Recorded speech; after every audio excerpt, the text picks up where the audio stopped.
Greetings, greetings, greetings. Yeah, I urge you to join me as I discuss these four things that help to build relationship. And relationship can be built or relationship can continue to grow if these four things is being taken very good care of. One is respect. If both if both partners respect each other, the relationship keeps on growing. And dedication, if both dedicate, the relationship will never collapse and will keep on growing and growing to the top and to the expectation of the couples or the partners. And the next one, the first I said respect, second I said dedication, and then third, sacrifice. Your sacrifice also counts, and your sacrifice also help to maintain or sustain the relationship. And last of all, being a communication. Why am I saying communication? Because day in and day out communication helps to sustain the relationship. It helps to let the authenticity of the relationship prevail. Why am I saying the authenticity? The authenticity in such a way that whether truth, whether lies, it all prevail during communication, during the consistent communication, the frequent communication. Yes, all this prevail because why? As you continue to communicate, both of you build rapport between each other and the vibe always strengthen. So there wouldn't be any negative thought or negative thinking or negative mindset towards each other or towards the other partner. But rather, always the relationship keeps on growing. The relationship keeps on improving. Why? Because of the consistent communication that is taking control in the relationship. And then most of the relationship in our continent, being the African continent, keeps on collapsing day in and day out. Why? Because everybody that enters into or a individual that enters into relationship, be leading to marriage or being a courtship that will guarantee to marriage, most of it collapse based on one thing. Why? Because pertaining to the Western kind of life that is going on and then having its way into our system now. It has taken over our mindset, it has taken over our knowledge. So we are being warned or we are being still, our idea and our thinking are being stolen by the Western culture. For instance, we being an African, being a Nigerian, being a Ghanaian, being a Togolese, being a Burkinabese, being an Ivorian, there is one idea in our mind that a man who has not proposed to me, being a lady, being a girl, being an adult, is not supposed to see any private part of me. If I say private part, a hidden part of me, being my breast, being my nipple, being my vagina, being my ass. As a man or as a guy, you are not supposed to have eye contact with it, neither to even feel or hold it.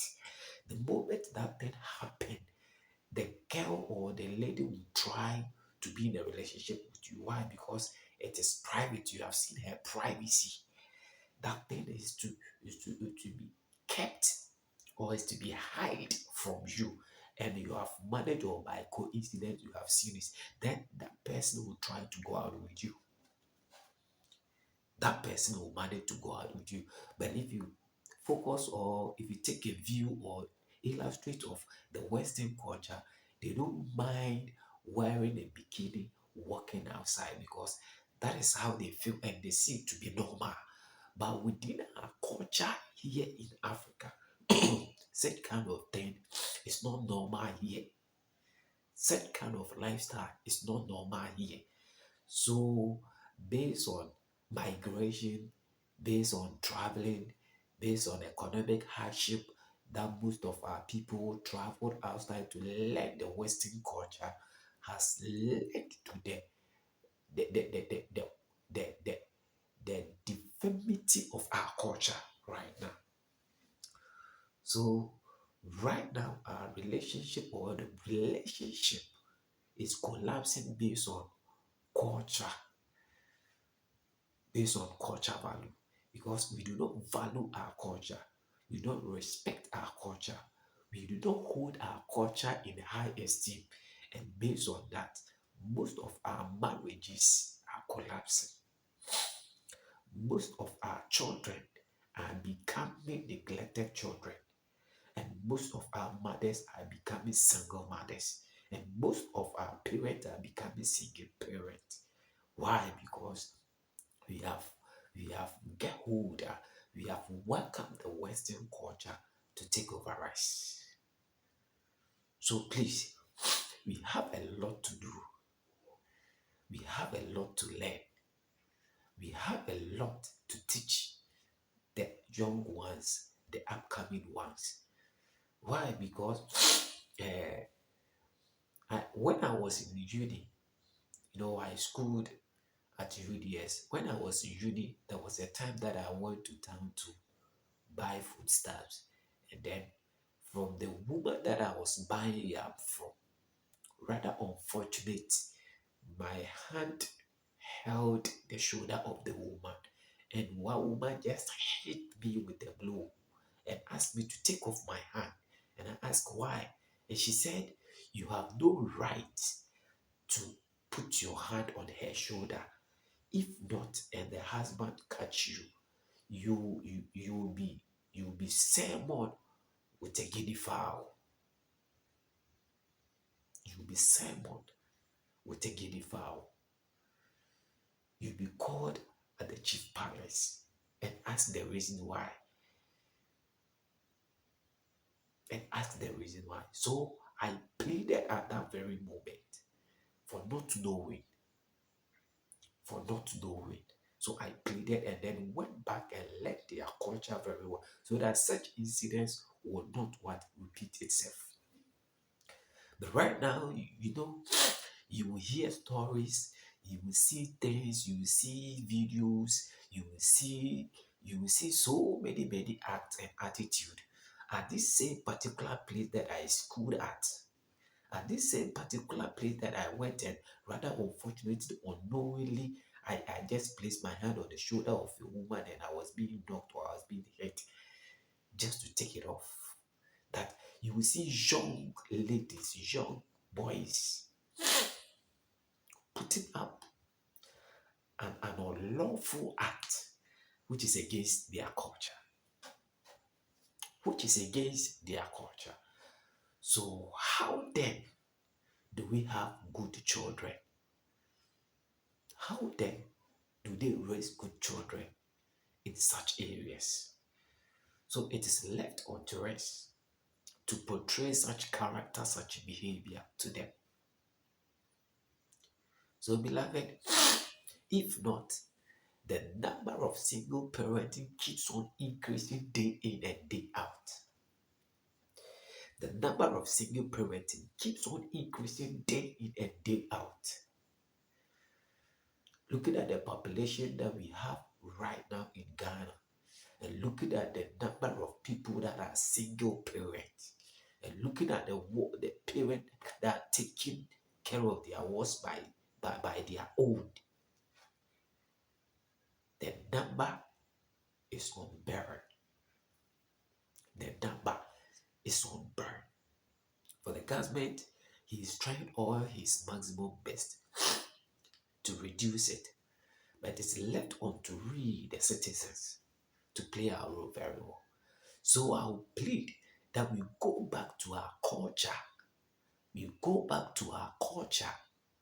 We run back to our culture.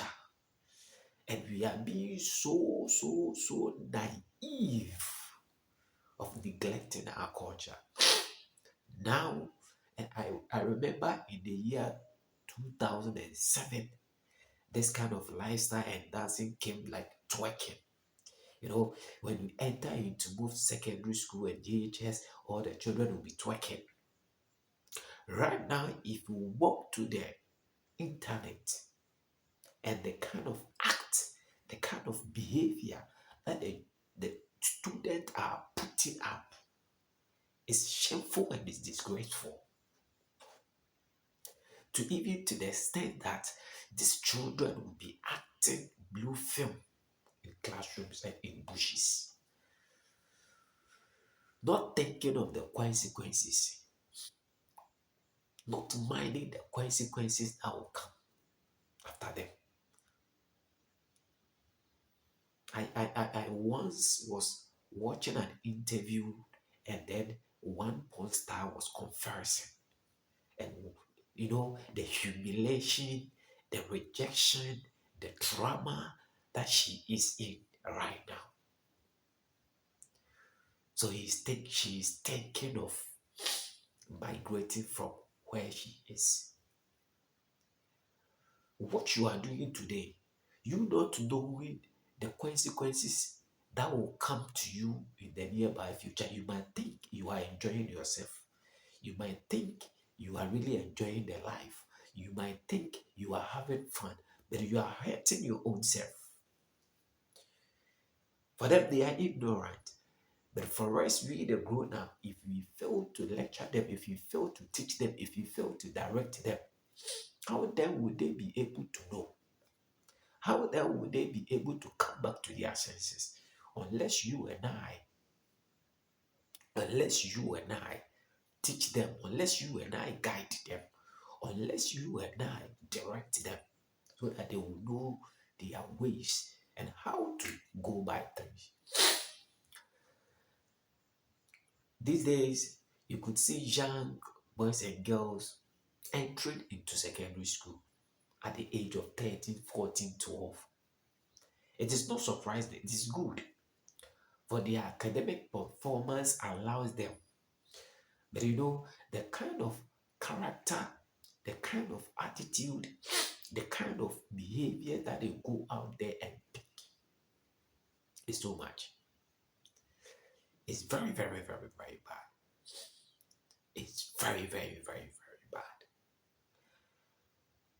So, it is left unto you and I to educate them, to talk to them, to train them, to guide them, so that they will learn their culture and learn the do's and the don'ts of their culture. In every ethnic group or in every tribe, within their tools and their taboos, it is said and written that any married person that go to bed with a different man has to be called at the chief palace. Why?